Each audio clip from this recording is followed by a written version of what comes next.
کہ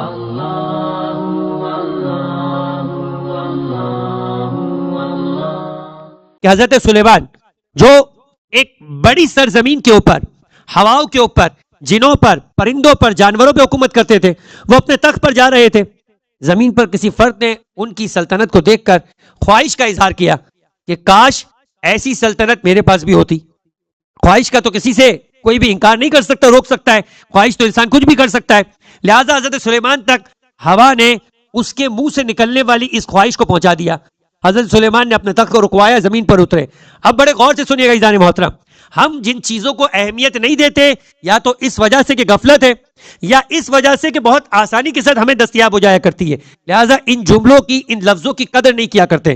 جیسے خود بسم اللہ الرحمن الرحیم، جو خود اپنی جگہ ایک اسم اعظم ہے، یہ وہ بسم اللہ الرحمن الرحیم ہے کہ جس بسم اللہ الرحمن الرحیم کے پڑھنے کے نتیجے کے اندر کٹے ہوئے ہاتھ کو چھوڑ دیا جاتا تھا، پانی پر سے چلا دیا جایا کرتا تھا۔